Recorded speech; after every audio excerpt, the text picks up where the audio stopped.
genuinely wasn't going to make this video. I had finals, I had books to read, I had Christmas cheer to enjoy, and I have about 3 different novels I'm currently working on that I'd like to have finished before I have to go back to school on the 20th of January. Don't worry, I have a bit of a break.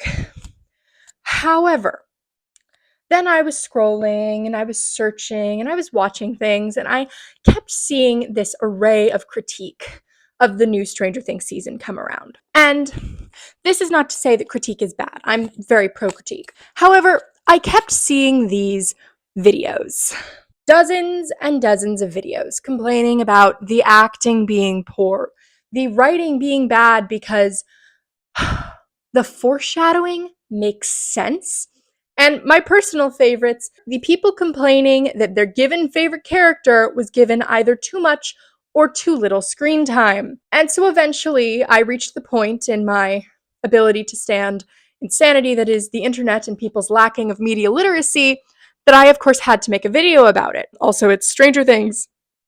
Also, it's currently, as I'm recording this, 9 days until Volume 2 drops. This video is probably going to end up being released like 4 days before Volume 2 drops because it's me. My video editing skills are not quick. But either way, the question this video really is going to answer is, what do I think about all this discourse, about all this drama, about all this pointless meandering about what you actually think to critique a relatively and comparatively great show? Well, in the immortal words of Nancy Wheeler, it's absolute. Now, before we keep going, I feel the need to introduce myself. Hello, my name is Rowan. I make videos about media, literature, history, whatever the heck it is that I happen to enjoy, and give myself an excuse to talk about stuff that I like. If any of that interests you, please consider subscribing and liking this video, because if you think this is the last time I'm talking about Stranger Things, this month in particular, oh boy, are you wrong. There will be at least 2 or 3 videos coming out in January, one of which will entirely be centered on why they either ruined or perfected Nancy Wheeler's character arc. It depends on what happens at the end of this season. We'll see. I'll have a lot of thoughts. Either way, we're going to get into it. That said, today, with my absurdly poofy hair in honor of my girl Nancy Wheeler, I thought that we would begin with a bit of a history section. And I know some of you are clicking off the video now. Rowan, I came to watch a Stranger Things video. Why are you giving me a history lecture? Because it's me. I give history lectures, and this is a video essay, people. What do you expect? Do you expect not to be given a history? Specifically, however, this is going to be a history of fantasy, a very brief one. I have a full video detailing the history of fantasy. Click the card. However, we're going to be talking about all of that. We're going to be talking specifically about how Stranger Things is a thematic successor and a cultural successor to a previous example of mainstream fantasy in the likes of, drumroll please, do you know what I'm talking about? If you're over the age of 15, probably, Game of Thrones. That's right, people. So the part of this that is really critical is the fact that barely 6 years ago now, that's right, it's been barely 6 years, Game of Thrones, the previously most successful show in terms of scope and scale, in terms of cultural influence, before Stranger Things, was airing its final season. Now, Stranger Things, again, had already started. It was already very popular. But culturally, in terms of the way the market shifts, we went from Game of Thrones being the thing that everyone knew that influenced everyone to Stranger Things. And they are both, in their essence, fantasies. Now, a lot of people may want to argue with me and say, no, Stranger Things is a sci-fi show, it's a horror show, it's a speculative show. My friends, the central thematic focus of this show is D&D. D&D is inherently fantastical. Everything that happens in this show, even if rooted in science fiction, is fantastical. There are people on the internet who conspiracy theory that Game of Thrones was a sci-fi dystopia. Trust me when I tell you it works both ways. Stranger Things, while it may have marketed itself as a horror at first, is in essence a love letter to contemporary creative speculative fiction. Because that's what it is. It's speculative, and it doesn't follow necessary tropes, while also incorporating a lot of hero's journey archetypes, character development tricks, and, my favorite personally, fantasy details that are common within the genre. Like other elements Like other Stranger Things made the 80s and D&D popular in the same way Game of Thrones made high fantasy popular. It made it accessible. But while Game of Thrones used graphic violence and sex scenes to make itself popular, Stranger Things used heart and quality writing. Now, again, in 2019, there was perhaps a rough patch in Stranger Things media in the form of the show's third season. A lot of people don't like this season. I think it's okay. It's not bad. Is it my favorite? No. But it's not bad all the time. Sometimes it's questionable, but it's not bad in terms of writing quality. Trust me, I know bad TV. I watched most of Riverdale. However, there is somewhat of a curse of well-written TV shows that when they start to become bad, or let me rephrase, subpar to their original high quality, people start critiquing them, going off of them. However, the thing about Stranger Things specifically that I think is really important to mention here is the fact that its quality objectively didn't decline. The tone shifted, yes, but the genuine quality of the writing wasn't bad, even in season 3. Yes, the tone was different. Yes, the colors were brighter, but it wasn't a badly written show from a technical, objective perspective. The dialogue was smooth, the plot lines were weaved together beautifully, and the characters were engaging. New characters like Robin were delightful. Erica's slow integration into the group was hilarious to watch, and the emotional linchpin of, as I like to call it, the Duffer Brothers' favorite trope, the new character to get you emotionally attached who then dies immediately in the form of Alexi, was an effective use of what had then been established as their go-to move. Except that they don't do it in season 1 that much. Barb, it's interesting. We'll get to that later. Probably in my Nancy Wheeler video next month. Anywho, to sum up specifically, Stranger Things, even in season 3, was not badly written, no matter how much people like to claim it was. The real issue that people had was its difference in tone. Which brings us to a comparison I want to make before I get into my issues with the lack of media literacy surrounding season 5 discourse. And that, my friends, is the Marvel Cinematic Universe. Yes, I know. Anyone who's been around multiple of these videos knows that if there's one thing I will reference, aside from the Vampire Diaries, it's the MCU. And don't worry, I'll reference the Vampire Diaries later too. The Marvel Cinematic Universe, in a similar way to Game of Thrones and Stranger Things, made a traditionally nerdy thing, comic books, mainstream. It made them popular. It made people who, even if they weren't comic book nerds, interested in pursuing this genre and this medium. And how did they do that? By making them grittier, more realistic, more contemporary, and less fantastical. Marvel comics are filled with a lot of fantasy. However, if you ask someone if they think Marvel movies are more science fiction or fantasy, on the whole, they'll say science fiction. In the same way that Game of Thrones leached out a lot of the fantastical, magical influences to create what is more aptly described as a historical fantasy. A show that is very gritty and realistic and has a lot of historical influences, but aside from some dragons and some dreams, there isn't a lot of connection to its fantasy base. Stranger Things did this too, except in a far kinder way. You see, the way that Stranger Things adapted these traditionally nerdy techniques is a lot more metaphorically. I have met people who dislike Stranger Things because they think it is an inaccurate adaptation of D&D, when that is not, in fact, what it is. They did not adapt the game that is Dungeons & Dragons. They incorporated terminology to further the development of a unique original story. As such, comparing it to the MCU, in which it is important to describe that fantasy can only become mainstream when it becomes gritty. And I will argue until my lungs are hoarse that Stranger Things is a fantasy. It is fantastical. It is escapism. The main characters become heroes. The main characters, who at the start of season 1 are nerdy little boys, become mythic heroes in their own right. They save the world. They find a superpowered girl who oftentimes is referred to as Superman. They find a superpowered little girl, and we'll get to that. And they save their closest friend, who very nearly could have died. It takes a somewhat realistic possibility, a child goes missing, and turns it into a fantasy of powers and mystery and monsters. it turns fantasy into something accessible to a non-fantasy loving audience. Again, I'm a big fan of fantasy.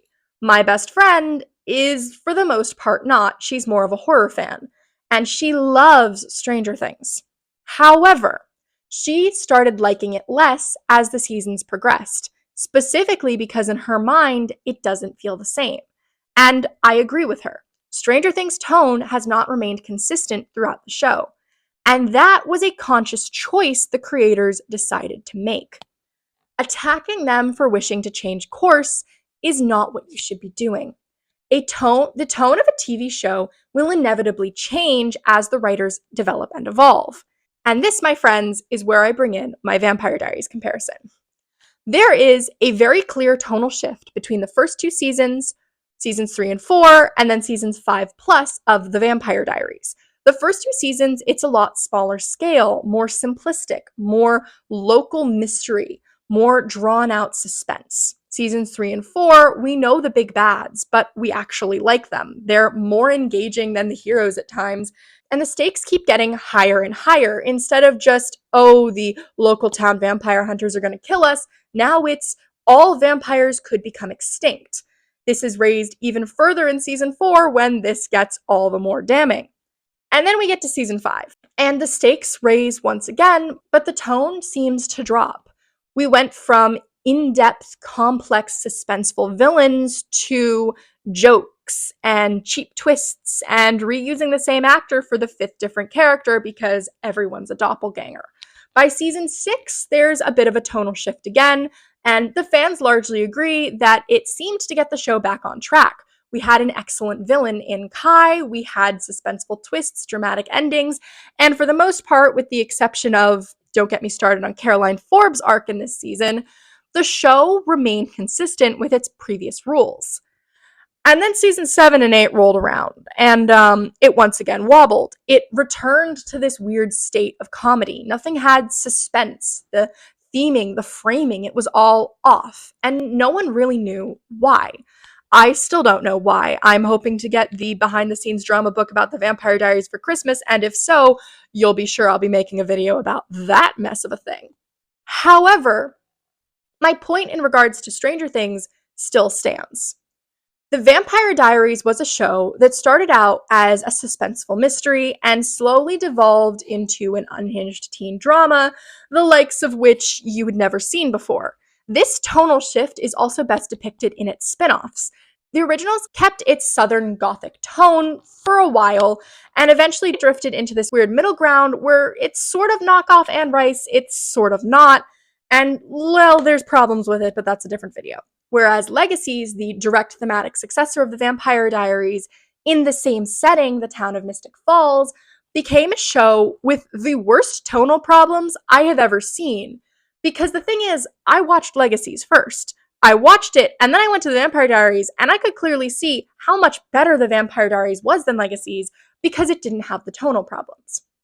That's not to say that you can't have fantasy comedy. That is to say, however, when your framing is a dark academia-esque school for the magical and the supernatural in a small Virginia town, and yet everything's a joke and suddenly every mythology is thrown in, you're getting problems. This is where the sort of dichotomy of simplistic versus complex comes into it, and this is where we get back to Stranger Things. I am not saying that anyone who prefers the first 2 seasons doesn't like complexity. I am, however, saying that for a lot of people, the tonal shift from small, simplistic monsters to complex, world-spanning dangers is something that not everyone wanted. The average Stranger Things fan did not sign up for complex, world-spanning danger, and because of the lengthy times between releases, they got more and more frustrated. That is to say that I think there is a split when it comes to the discourse around season 5 between those who preferred seasons 1 and 2 and those who preferred season 4, in terms of which they enjoyed the most. The people who preferred season 4 are more receptive to the new complex turn of the storylines.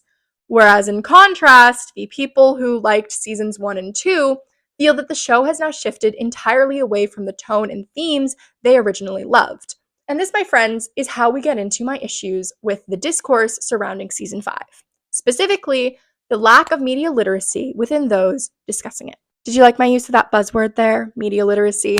I've made an entire video on media literacy, or I might not have. Actually, have I filmed that yet?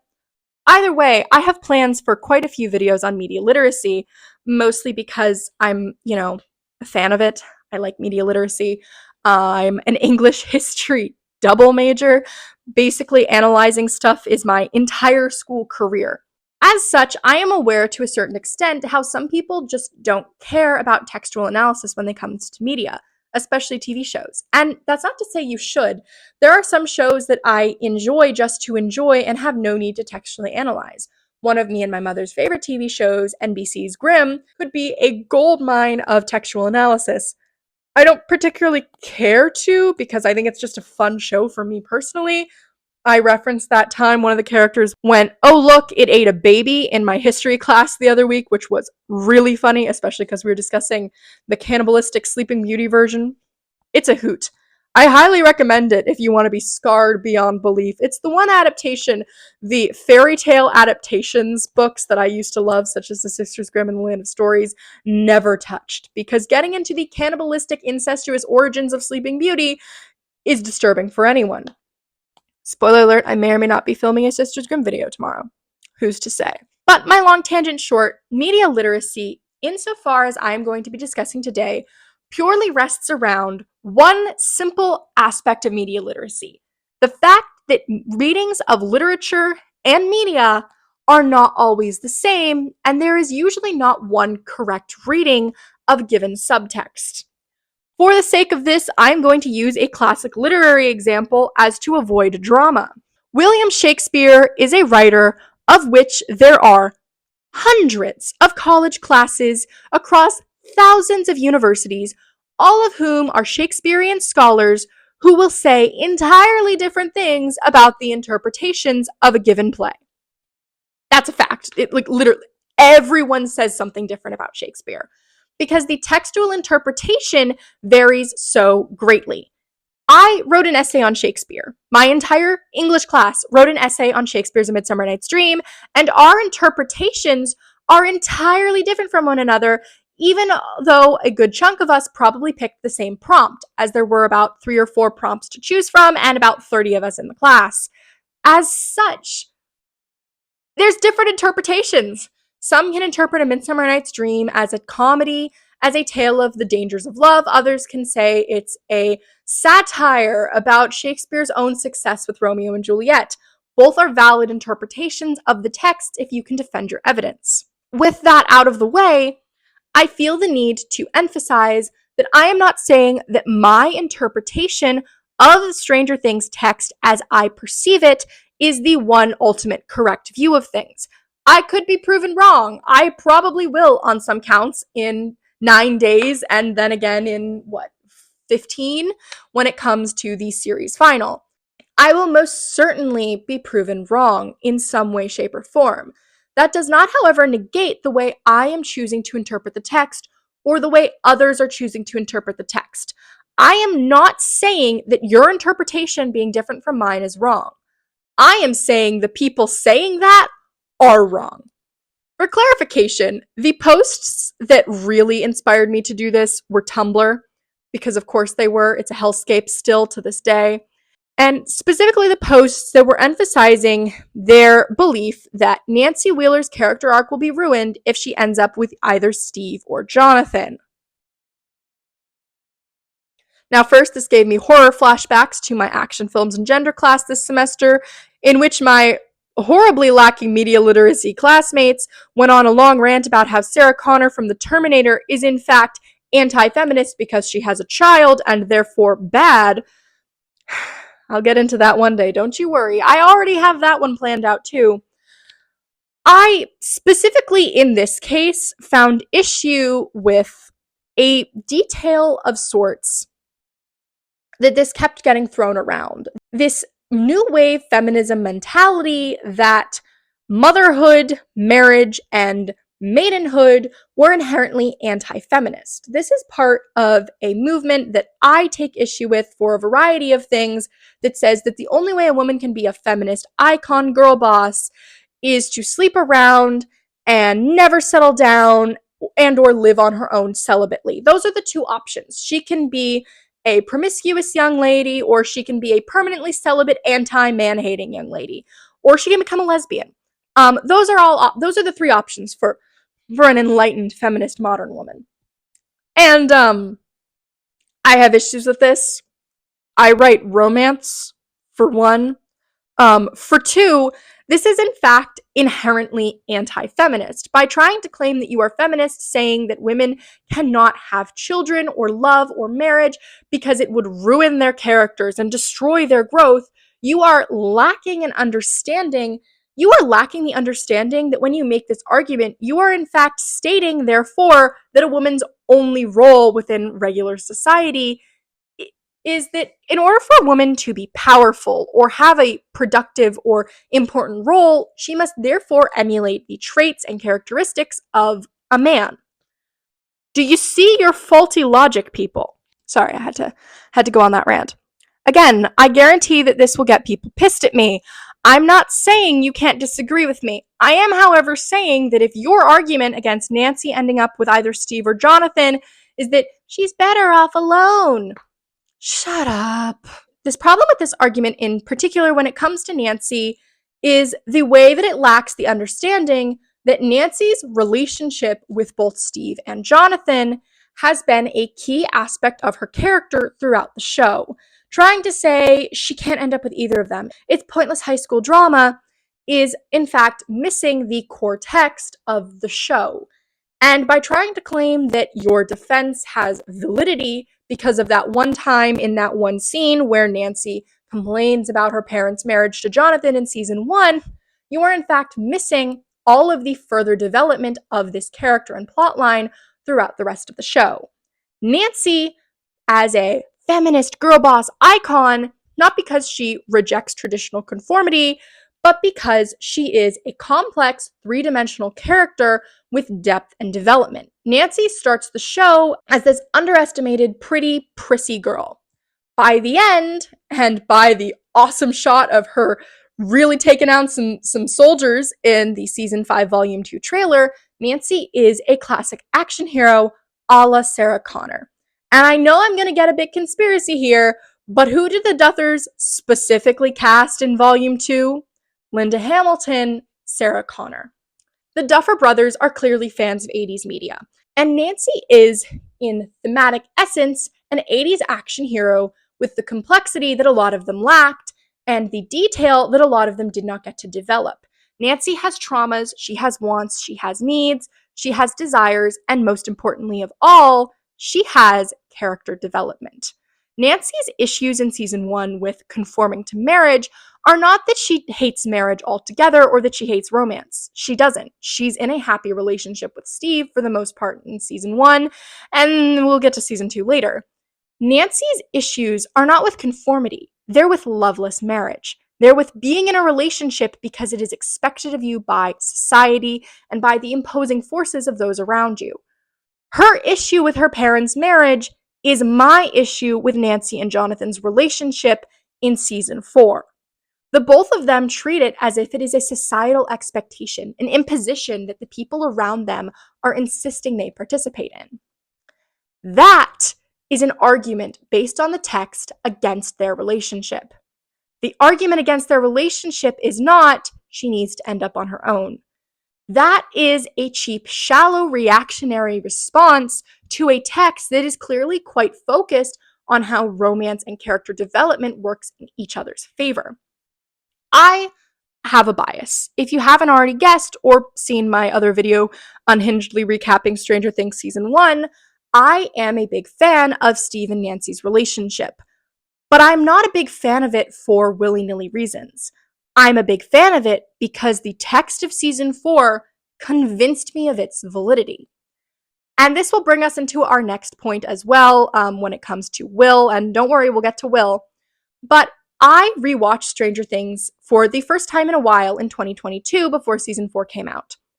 When I was rewatching it before season 4, I did not like Steve and Nancy, and I did not like Jonathan and Nancy. I didn't like either relationship because it didn't seem like either was going anywhere good. However, I did give credit to the fact that Steve's character was developing. Then I watched volume 1 of season 4, and I changed my mind. Because that's the thing. I did not, upon rewatching seasons 1 and 2, immediately like Steve and Nancy. I didn't like Steve and Nancy until I got to season 4, because the text of season 4 told me that they had a chance. It wasn't just that they had a chance, it was that they were good together. And this wasn't to say I didn't like them, it's to say that I looked at them and I went, you're sort of cute, but you're not going to go anywhere. I'm not going to care about it. However, I then watched season 4, and because season 4 was as brilliantly written as it was, and the tone was as intriguing as it was, I really cared about Steve and Nancy, because textually, Steve and Nancy were a central focus. Steve loving Nancy was even verbalized in season 4, volume 2. His continued feelings for her remain a core tangent of his character, whereas Nancy's continued feelings for him also seem to be a core aspect of her character and of her development. They work together as a team. She cares about his thoughts and opinions. They are set up to have potential. This isn't Nancy feels pity for him. This isn't Nancy is confused or conflicted because he confesses his feelings. Steve confesses his feelings in episode 9. They had looks and subtextual chemistry going back to episodes 2 and 3. And that is, to put it simply, why I think it is so important to emphasize these details, these importances of the text. I am not saying I am entirely right because I prefer Steve and Nancy. I'm not saying that you liking Jonathan and Nancy better is a negative quality against yourself or throwing ad hominem attacks at you. I'm saying that from the text of the show as I consumed and interpreted it, Steve and Nancy are, to me, the better option. And that is where we get the disconnect. And that is where the season 5 discourse really begins to annoy me. People claiming things about Steve, Nancy, and Jonathan that are not there. I'm not a Jonathan hater. I genuinely think Jonathan and Steve's scenes in season 5 so far are hilarious. I think they're great. However, from the textual evidence presented to me, and as I've already established, the arguments against Nancy's relationship with either, I think it is dangerous to simply go, Jonathan and Nancy will end up together. Anyone who thinks that him proposing to her in the Upside Down, like is probably going to happen in, based on actor interviews from things I've heard, episode 6, is going to end well, are misinformed at best. Because here's the thing. As we've already established, Nancy does not want a conforming, loveless marriage. And what would be accepting Jonathan's proposal barely days after her parents nearly died and her sister was kidnapped be? Aside from trauma bonding, which as we've already established is not a good basis for their relationship, it would be a Chekhov's gun to end all Chekhov's gun. That ring in the cassette player is a Chekhov's gun waiting to explode in the firer's face. And for those of you who don't know what a Chekhov's gun is, anywho, I know a lot of you are probably going to get mad at me in the comments for preferring Steve and Nancy and having a textual basis of my evidence for why I prefer them. Feel free to shout at me in the comments. No, really, I really would love to hear actual arguments against Steve and Nancy. If your argument against Steve and Nancy is, no, he's too good for her, shut up, you're a misogynist, and I'm not taking that lightly. Anywho, this element of textual versus contextual brings us into, as we've already established, one of people's main critiques about season 5. It's too predictable. It's too easy to guess. It's too much like, oh, wait a minute, they foreshadowed their own writing. Because here's the thing. In modern day media, we have been tricked into thinking that something we don't expect to happening is the mark of a good writer. When in fact, good twists and good foreshadowing are things that in hindsight make perfect sense. It's one of the reasons mystery authors are often so successful, or crime dramas like Murder, She Wrote went for so long. It is satisfying to see that the clues were placed in front of us from the very beginning, and if we paid close enough attention, we'd see the twist coming. I've been rewatching Murder, She Wrote, and I often do see the true murderer coming quite early on because I've been told to pay attention. I've been trained to theorize and look. And this again brings us back to the comparison with Game of Thrones because, yes, I'm once again making a comparison with Game of Thrones. When Game of Thrones later seasons were coming out, the pure disappointment that things didn't turn out as planned was precisely because the fans had guessed the original plan, and therefore the writers, the aptly named destroyers of well-written media, D&D, decided that they needed to make changes because fans had guessed the twist. This is the same level of bad quality, bad faith writing that you get in Gossip Girl, in which the creators and writers have literally said, yeah, you all guessed who Gossip Girl was by like season 2, so we had to change course, even if it made no sense. Do you know how lazy that is? Do you know how lazy it is to leave clues for your audience, base a mystery around a theory, center your story around leaving clues and hints and foreshadowing, and then make a cheap twist that has no textual basis because you want your audience shocked? It's lazy, cheap, cheating writing. And no good writer worth their salt would willingly want to do that because it would destroy the story that they wanted to create. As a writer, I sympathize with the way that the Duffer Brothers struggle to kill off their characters. They've talked about this a lot recently. Everyone complaining, you need to kill more. Well, you know what? I might be the only person that actually doesn't think that anymore. Because to me, the mark of a good show is not that they killed a bunch of people, that they had twist dramatic deaths. It's that the writing was solid. It's that things made sense. If there's a massacre coming in the next 4 episodes of the show, I want it to make sense because the Duffer Brothers are good writers and they're great foreshadowers. And I want every character to be given an excellent ending to their story. And some of these stories, yes, that excellent ending is death, whereas others, it's life. That said, I think it's also really important to talk about how this reactionary tendency of ours to have issues with foreshadowing brought along a lot of the problems with the response to season 5 that made me make this video in the first place. Which, of course, my friends, brings us to Will Byers. Now, if you hadn't already guessed, this video does contain spoilers for Stranger Things Season 5, Volume 1. And if you don't want these spoilers, click off now, because it's about to get very spoilery, and I'm about to have so much fun. Because this lack of understanding of text and this lack of appreciation for the emotional depth of these characters, it's how we get our problems with Will. Now, I will be the first to admit, I did not like Will for the longest time. It wasn't that I hated him, I just didn't care. It wasn't clear enough that I should care in seasons 3 and 4. At most, what I felt for him was sympathy because, oh, you poor soul. Then season 5 comes around. And again, the Duffer Brothers are careful with their writing. Every scene in season 5 so far has been excellent. And to the follow-up foreshadowing discussion, if any of you think that Erica learning about an Einstein-Rosen bridge isn't a frickin' foreshadow, but specifically in this case, when it comes to one aspect in particular that I take great care into, and that, my friends, is Will Byers' character development. Now, this isn't to say that I am saying, oh, he has a perfect character. No. If anyone has a perfect character, I'm not saying his character arc is perfect. There's definitely flaws in it. I am, however, saying that season 5 so far is making it really compelling. So damn compelling. I have genuinely never been as compelled to change my opinion on things relating to media in years. I am not joking when I say that season 5, episode 4 changed my opinion on things that I didn't even think I could have an opinion on because of my preconceived opinions and notions. And I know I just said opinion like 7 times.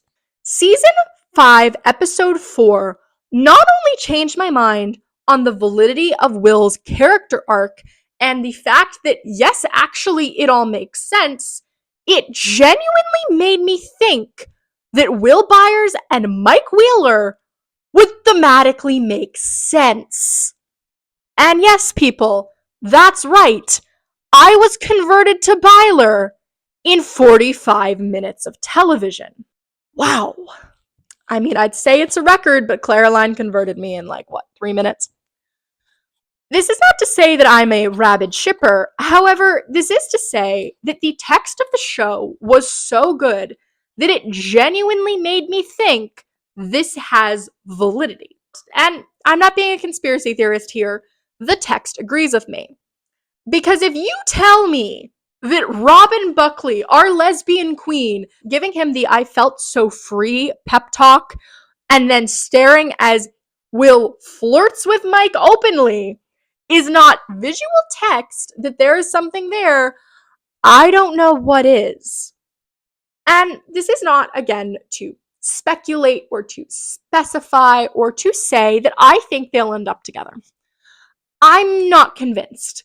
However, I am entirely convinced that they have depth and that there is a chance that there's something there. And this was my little tangent, but I feel the need to, again, emphasize when it comes to Will's character how insanely good the season 5, episode 4 ending is. It is genuinely the best twist I have seen in literal years. And that is not because it was unexpected. That's the thing. Everyone and their mother was theorizing that Will was going to have powers this season. I'm not even kidding. My mother asked this question when we were rewatching the show before season 5 came out. Literally, while watching season 3. My mother, who is in none of the theory trenches, thought this was gonna happen. It was there. The textual evidence was there. Just like the textual evidence that Will was gay and in love with Mike was there. The reason that the ending of season 5, episode 4 is so amazing and so stunning and so visually perfect isn't because it was a twist that we didn't see coming. It's because it's a twist that, upon looking back, makes total sense. And I can say that because I rewatched the entirety of this first half of season 5 like 3 or 4 times since I first watched it. And every time I've discovered more foreshadowing, more hints, more details that make me care about it. Because that's the thing about this season in particular. It is so good at making you care. It is so good about getting you invested. And if you have questions about this, I want you to look me in the eye. Look me in the eye and tell me that Will Byers was not freaking hot when he snapped the necks of 3 Demogorgons in a single motion and blood dripped down his nose. Go ahead. Go on. Look me in the eye and say this to me. I'm not wrong, people. Everyone's agreeing with me. Do you know how absolutely insane it is that the character in this show with the bowl cut, who everyone pitied for the horribleness of his hair for years, is currently the internet's biggest crush? Do you know how insane it is that this happened in 5 minutes flat? I mean, I couldn't have seen this coming. It was not on my 2025 bingo card. And this, my friends, brings us to the point of the acting quality. And specifically to the point that I've seen a lot of people make that Noah Schnapp is a bad actor. He's not. He is, by my books, a good actor. And I want to specify here, I'm not saying he's the best actor ever. I'm saying he's decent. He's a good actor. And I'm saying this because by my metrics, good acting is very specific. I consider good acting the actor being able to make me feel convinced of their emotions, to make me be convinced that what they are doing is realistic to them and the emotions they are feeling are realistic and present to them. And I cannot express to you how many times I gasped and swore in the last 5 minutes of that episode, and how emotionally connected I felt, and how iconic it was to watch Will Byers snap the necks of the Demogorgons and then watch Mike Wheeler stare with hard eyes coming out of his face as Will's powers are fully revealed. It was an amazing scene. It was a scene that they did in one take. It was impressive beyond belief. And it is not something that you should be criticizing the actor over. Trying to claim that that scene was cheap or bad or that his acting sucks. Honey bunnies. What are we doing here? My friends, what are we doing here? Why are you looking for flaws in a good show? Why are your issues, oh, the acting wasn't the best. Oh, the things I wanted to happen came true. Oh, they fulfilled my desires. Complain about something else. Do you know how many good shows were ruined at the end? Again, Game of Thrones. Do you know how many people were comparing this to Game of Thrones? We're like, I don't want it to be another Game of Thrones. Not 2 weeks ago, not a month ago. I was waiting for breakfast at one of the dining spots on campus, and NPR was literally comparing Stranger Things season 5 to Game of Thrones season 8. NPR!